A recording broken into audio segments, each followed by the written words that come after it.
This morning our text is found in Judges chapter 14, 15, and 16. And the message is entitled, My Heroes Have Always Been. And then you can write in whatever name you want on the blank. My heroes have always been cowboys. A song written by Sharon Vaughn and recorded by Waylon Jennings in 1976. The song was further popularized in 1980 by Willie Nelson and made number one in the top 10.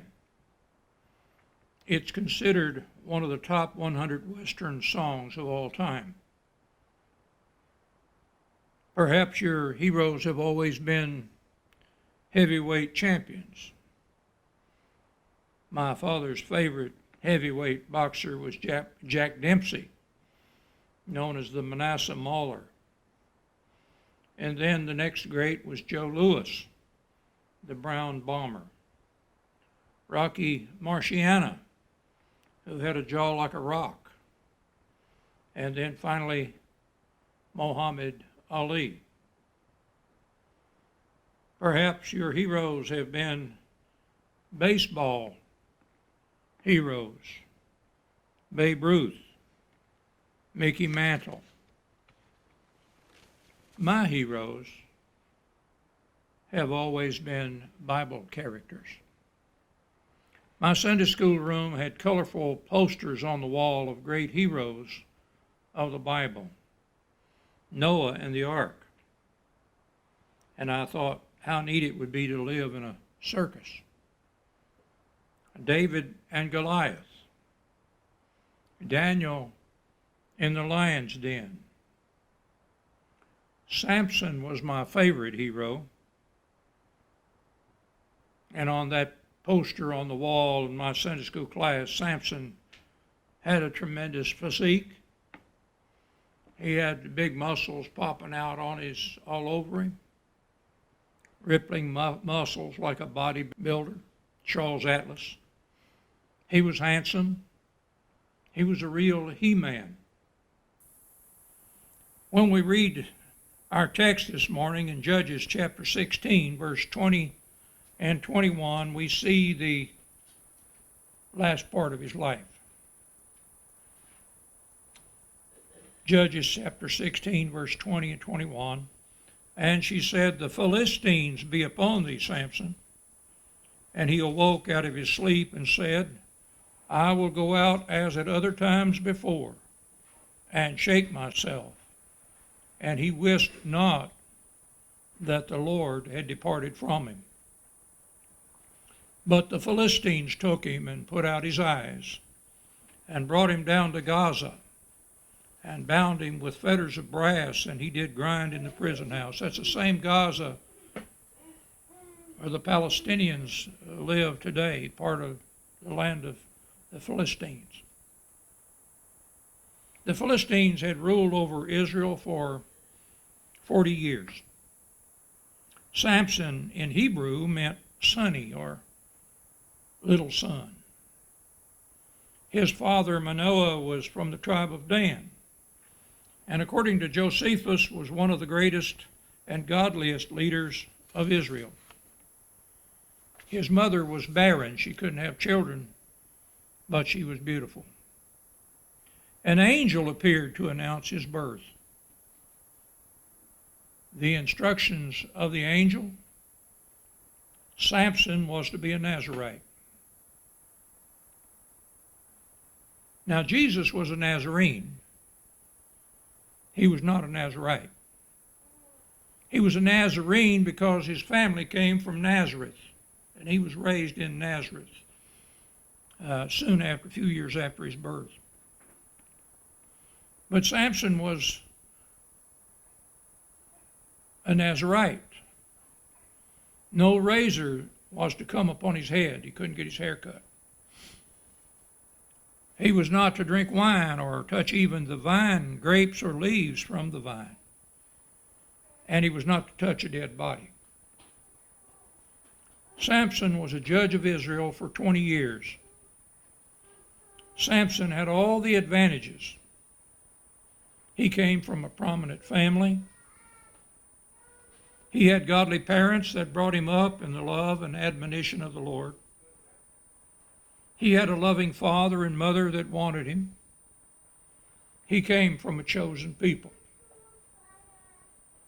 One of the ways we know that the Bible is true is that it tells the truth about its heroes and about their failings as well as their strengths.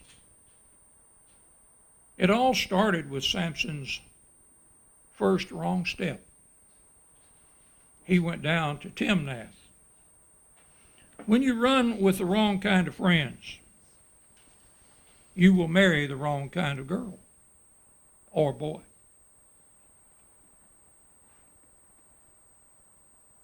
Let's look now at Judges, the 14th chapter, and the 1st through the 4th verse. Judges 14, beginning in verse 1. And Samson went down to Timnath and saw a woman in Timnath of the daughters of the Philistines. He had no business being down in Timnath, but he wanted to see the other teenagers, and he wanted to mix with the Philistines instead of the children of Israel. And he came up and told his father and his mother and said, I have seen a woman in Timnath of the daughters of the Philistines. Now therefore get her for me to wife. You can tell he's already spoiled. He's ordering his parents around. Then his father and his mother said unto him, Is there never a woman among the daughters of thy brethren, or among all my people, that thou goest to take a wife of the uncircumcised Philistines? And Samson said unto his father, Get her for me, for she pleaseth me well. Very good idea to bring your children up in church where they can meet other children of like faith and like moral values. Don't let your children marry the unsaved. But his father and his mother knew not that it was of the Lord, and that he sought an occasion against the Philistines, for at that time the Philistines had dominion over Israel. So Samson dishonored his mother and father. He shamed his tribe and family. He disobeyed God. Moses had laid the law down that God gave him from Mount Sinai, and it said you're not to intermarry. You're not to marry into the lost crowd. You're not to marry in with the other nations of the world. You're supposed to marry within your own nation, the Israelite nation. And then we have Samson and the lion, verses 5 and 6. Then went Samson down and his father and his mother to Timnath, and came to the vineyards of Timnath, and behold, a young lion roared against him. And the Spirit of the Lord came mightily upon him, and he rent him as he would have rent a kid. And he had nothing in his hand, didn't have any weapons. But he told not his father or his mother what he had done. And he went down and talked with the woman, and she pleased Samson well. I just imagine Samson walking by that vineyard, and this young male lion full of vim and vigor, just full of strength. And it growled at him, roared against him, it said. And I remember some of those comic strips, I think old Samson just reached down that lion's mouth all the way to its tail and ripped him right inside out. I don't know how it worked.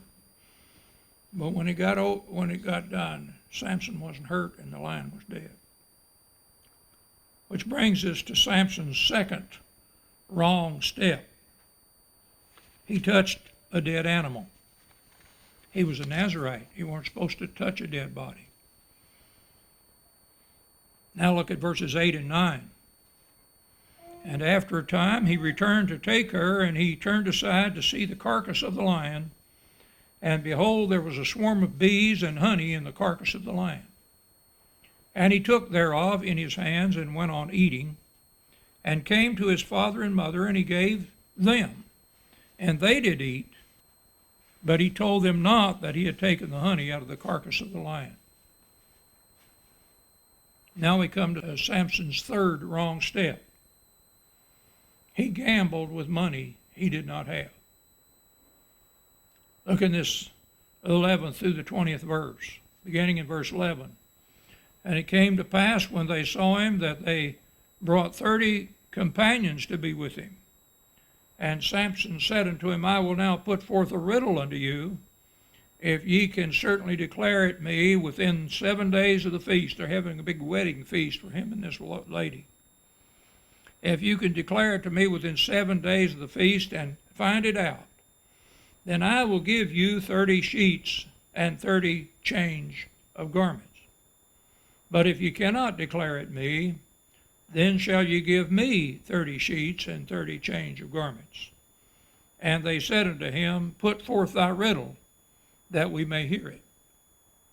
And he said unto them, Out of the eater came forth meat, and out of the strong came forth sweetness. And they could not in 3 days expound the riddle. And it came to pass on the 7th day, that they said unto Samson's wife, Entice thy husband, that he may declare unto us the riddle, lest we burn thee and thy father's house with fire. Have ye called us to take what we have? Is it not so?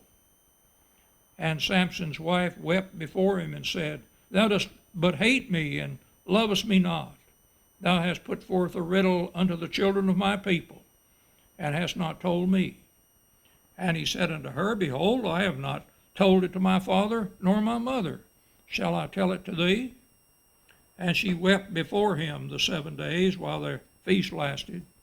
And it came to pass on the 7th day that he told her, because she lay sore against him, and she told the riddle to the children of her people.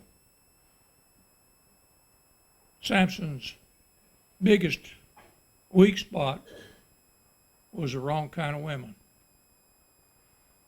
Verse 18, And the men of the city said unto him on the 7th day, before the sun went down, What is sweeter than honey, and what is stronger than a lion? And Samson said a very earthy thing. If you weren't from the country, you wouldn't realize what he's saying. He said unto them, If ye had not plowed with my heifer, ye had not found out my riddle. And the Spirit of the Lord came upon him, and he went down to Ascalon, again, city that's still there today, just east of Joppa, and Tel Aviv, and slew them 30 men, and took their spoil, and gave change of garments unto them, which expounded the riddle. And his anger was kindled, and he went up to his father's house. He didn't have the money or the wherewithal to provide the reward for guessing the riddle, so he had to kill 30 men to get them. But Samson's wife was given to his companion, whom he had used as his friend. Sir Walter Scott wrote in November 2008, Oh, what a tangled web we weave when first we practice to deceive. And now we come to Samson and the foxes. Judges chapter 15, verse 4 through 8. Judges chapter 15, beginning in verse 4. And Samson went and caught 300 foxes, and took firebrands, and turned tail to tail, and put a firebrand in the midst between the two tails. And when he had set the brands on fire, he let them go into the standing corn of the Philistines, That's an old English corn, means wheat. And burn up both the shocks and also the standing corn with the vineyards and olives. Can you imagine that? He ran down 300 foxes, tied their tails together, and set those tails on fire. Now you're talking about two foxes trying to get away from each other, and now their tails are on fire. They're just heading through those wheat fields like crazy. They light them all. They're burning. Years ago, my father preached a sermon on this text. He said this was the first taillights in history. Can you imagine how fast that fire spread through those wheat fields? Verse 6, then the Philistines said, who hath done this? And they answered, Samson, the son-in-law of the Timnite, because he hath taken his wife and given her to his companion. And the Philistines came up and burnt her and her father with fire. And Samson said unto them, though ye have done this, yet will I be avenged of you, and after that I will cease. And he smote them hip and thigh with a great slaughter. And he went down and dwelt in the top of the rock Etam. Samson dwells on the rock.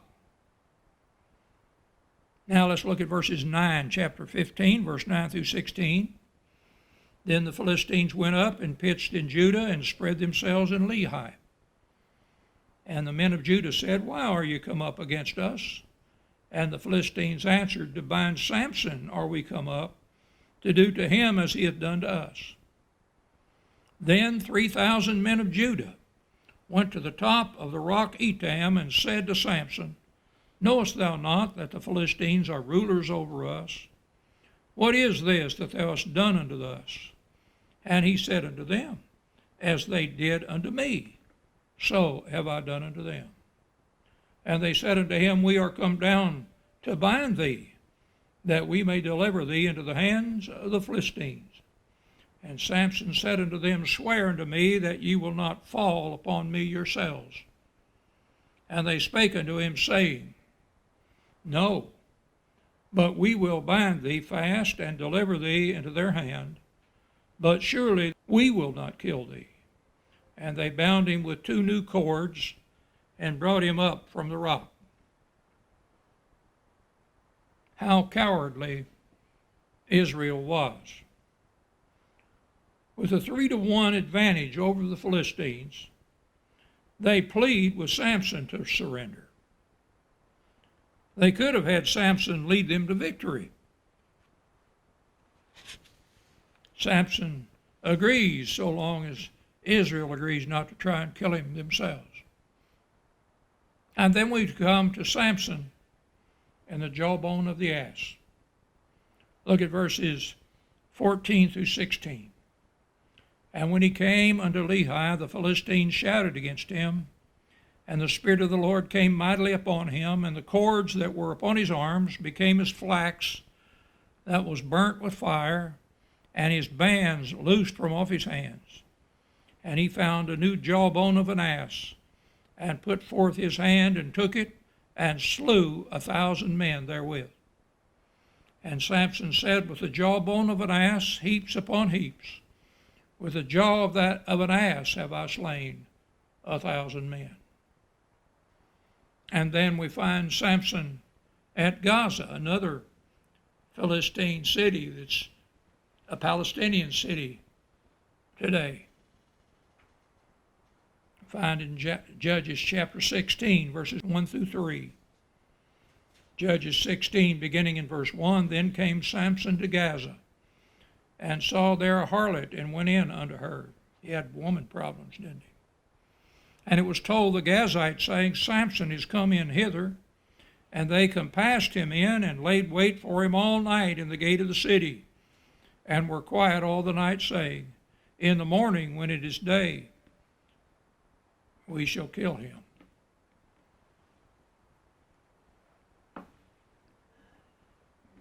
Now here's some guys that decide that they're pretty strong and they're able with their swords and their battle axes to kill off Samson. They're going to catch him by surprise when he's not looking. And so they're all there beside the wall that goes along the city, around the city. And one of them's saying, I want you guys to let me go first. He's a cocky guy. I know I can hit him with my club and I'll kill him. The other one said, no, let me go first. And the third one said, no, I want to go first. About that time, it was midnight. Long before daylight, here comes Samson. He walks up to that gate where the wall is, and he just picks up the gate, and he rips it up, and the posts come out on either side of the gate, and the bar that's holding the gates together, he holds them all up against his shoulders. He walks up on the hill and just pitches it up on the top of the hill. And that one guy says, I'm not feeling so well. The other guy said, me neither. And none of those fellows tried to attack him. And Samson lay till midnight and arose at midnight and took the doors of the gate of the city and the two posts and went away with them, bar and all, and put them upon his shoulders and carried them up to the top of the hill that is before Hebron. Perhaps the most famous story of Samson, they made a movie of called Samson and Delilah. In 1949, Victor Mature played Samson, and Hedy Lamarr played Delilah. You can get that on Netflix or Amazon, and just do a search, and you can get Samson Delilah with Victor Mature and Hedy Lamarr. Now let's look at Judges chapter 16, verse 4 through 21. And it came to pass afterward that he loved a woman in the valley of Sorek, whose name was Delilah. He's got another problem. And the Lord of the Philistines came up unto her, and said unto her, entice him, and see wherein his great strength lieth, and by what means they may prevail against him, that we may bind him to afflict him. And we will give thee, every one of us, 1,100 pieces of silver. Now that's a fortune. And Delilah said unto Samson, tell me, I pray thee, wherein thy great strength lieth, and wherein thou mightest be bound to afflict thee. And Samson said unto her, if they bind me with 7 green withs that were never dried, then shall I be weak and be as another man. Then the lords of the Philistines brought up to her 7 green withs, which had not been dried, and she bound him with them. Now there were men lying in wait, abiding with her in the chamber. And she said unto him, the Philistines be upon thee, Samson. And he brake the withs as a thread of tow. You ever wonder what tow was? Well, it's like flax. It's broken portions of flax before they weave it into a cloth. A thread of tow, just almost a wind could break it. And Samson's wrapped up in these green withs, and he just flexes his muscle, and it pop off like a thread of tow, like it's broken when it touches the fire. So his strength was not known.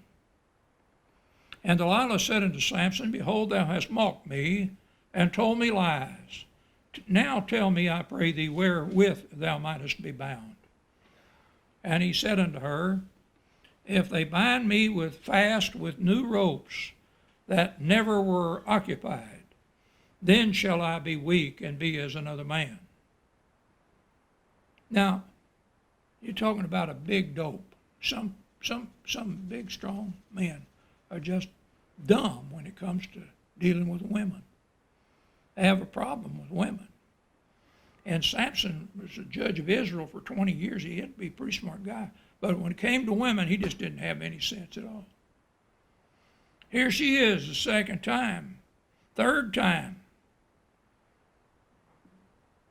If you bind me with new ropes. Delilah therefore took a new ropes and bound him therewith, and said unto him, The Philistines be upon thee, Samson. And there were liars in wait, abiding in the chamber, and he brake them from off his arms like a thread. And Delilah said unto Samson, Hitherto thou hast mocked me, and told me lies. Tell me wherewith thou mayest be bound. And he said unto her, If thou weavest the 7 locks of my head with the web. He's getting closer and closer all the time to telling her his secret. And she fastened it with a pin, and said unto him, The Philistines be upon thee, Samson. And he waked out of his sleep, and went out with the pin in the beam, pin of the beam, and with the web. And she said unto him, How canst thou say, I love thee, when thine heart is not with me? Thou hast mocked me these 3 times, and hast not told me wherein thy great strength lieth. You'd think the guy he's got to be almost brain dead. Every time he tells her, here comes the Philistines. Looks like he'd have turned the tide and say, hey, it's not me that's out of love with you. It's you that's out of love with me. You're the gal that's trying to get me killed. And it came to pass, when she pressed him daily with her words, and urged him, so that his soul was vexed unto death, that he told her all his heart, and said unto her, There hath not come a razor upon my head, for I have been a Nazarite unto God from my mother's womb. If I be shaven, then my strength will go from me, and I shall become weak and be like any other man. And when Delilah saw that he had told her all his heart, she sent and called for the lords of the Philistines, saying, Come up this once, for he hath showed me all his heart.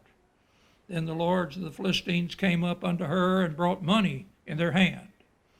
And she made him sleep upon her knees.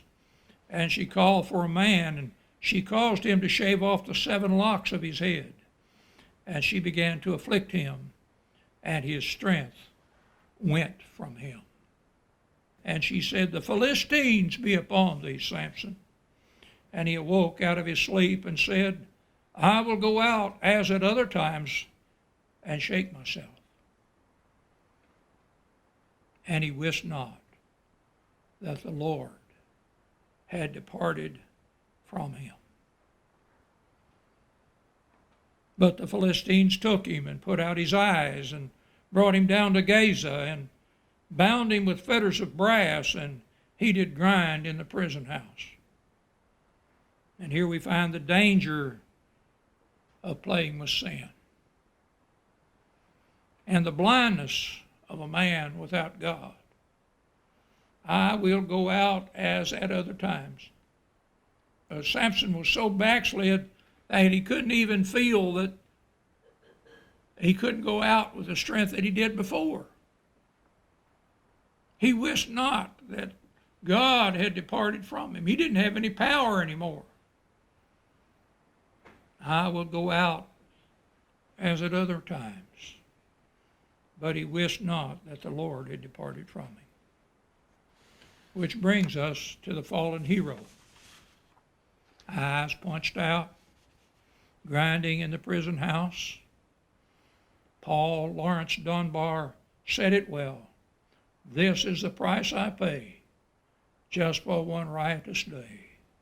Years of regret and grief and sorrow without relief. Suffer it I will, my friend.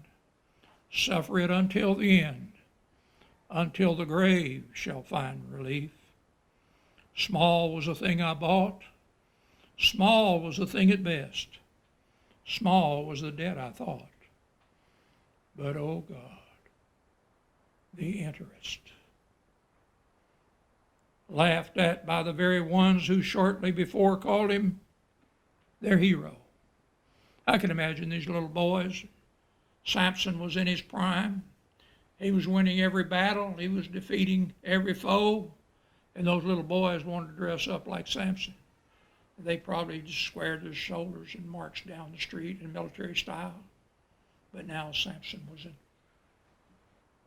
grinding in the mill house just like cattle. He was pushing that big wheel that grind the grain. He's defeated now. His eyes have been poked out. He's not the hero anymore. You know, Samson was there when Israel needed him. But when Samson needed them, when he needed them the most, where was Israel? Sometimes there'll come a great champion. We think that person is just a man that God's going to use, and he does use him. But that man falls. He falters. He does something wrong. You wonder where God's people are then. They were right there pushing him on. But when he falls, they didn't want to have anything to do with him. Then finally, his hair began to grow. Look at verse 22 through 31, chapter 16. Howbeit the hair of his head began to grow again after he was shaven. Then the lords of the Philistines gathered them together to offer a great sacrifice unto Dagon their god, and to rejoice. For they said, Our God hath delivered Samson, our enemy, into our hand. And when the people saw him, they praised their God. For they said, Our God hath delivered into our hands our enemy, and the destroyer of our country, which slew many of us. But their false god, Dagon, had not delivered Samson to the Philistines. Samson, with his sin, did it all by himself. Verse 25, And it came to pass when their hearts were merry, that they said, Call for Samson, that he may make us sport. And they called for Samson out of the prison house, and he made them sport, and they set him between the pillars. Boy, was that a mistake. And Samson said unto the lad that held him by the hand, Suffer me that I may feel the pillars whereupon the house standeth, that I may lean upon them. Now the house was full of men and women, and all the lords of the Philistines were there, and there were upon the roof about 3,000 men and women that beheld while Samson made sport.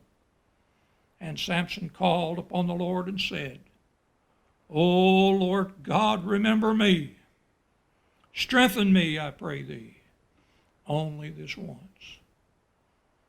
It was the last opportunity Samson would ever have. O God, that I may be at once avenged of the Philistines for my 2 eyes.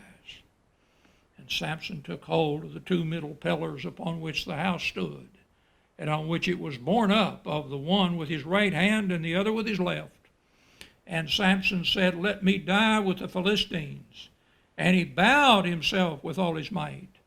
And the house fell upon the lords and upon the people that were therein. So the dead which he slew at his death were more than they which he slew in his life. Then his brethren and all the house of his father came down and took him, and brought him up and buried him between Zorah and Eshtaol, and the burying place of Manoah his father. And he judged Israel 20 years. Here we see the security of the believer. He'd gone through a lot of sin. He'd made a lot of wrong steps. But Solomon said in the book of Proverbs, verse 22, verse 6, Bring up a child in the way he shall go, and when he is old, he will not depart from him. Satan tempted Samson, tempted his lust and his flesh, but Samson belonged to God. Bring up a child in the way he shall go, and when he is old, he will not depart from it. Where is God? Where is God? Henry Wadsworth Longfellow said, Though the wheels of God grind slowly, yet they grind exceeding small.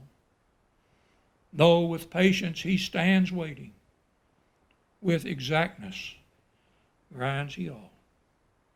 Galatians chapter 6, verse 7. Be not deceived. God is not mocked. For whatsoever a man soweth, that shall he also reap. In this I see the providence of God. The wheel of time has turned, and it's time for them to go away. And God remembered Samson in Faith's Hall of Fame. Hebrews chapter 11, verse 32 through 34. Hebrews chapter 11 is listed all of God's heroes. It's much more important that you be God's hero. But you know, Samson is mentioned there. Verse 32, and when and what shall I more say? Time would fail me to tell of Gideon and of Barak and of Samson and of Jephthah, of David also and Samuel and of the prophets, who through faith subdued kingdoms, wrought righteousness, obtained promises, stopped the mouth of lions, quenched the violence of fire, escaped the edge of the sword, out of weakness were made strong, waxed valiant in flight, turned to flight the armies of the aliens. Who are your heroes? What pictures are on the wall of your teenager's bedroom or on your bedroom? What music do we allow our children to listen to? What idols have we erected that stand between our Lord and our God? You can have the paste diamonds and glass rubies Satan has to offer. I'll have the sweet rose of Sharon. Instead of movie stars, how about the bright and morning star? If you can have the smoke-filled rooms where the world goes for entertainment, I'll take the fairest of 10,000. You can try to prop yourself up with your own works, if you will. I'm going to rest in his everlasting arms. Now, in a few minutes, we're going to stand and sing a hymn of invitation, number 592 in our brown hymnal. But just let me ask you this question. Who is your hero? Is it Jesus Christ? Let's all stand and sing. His name is wonderful, Jesus my Lord.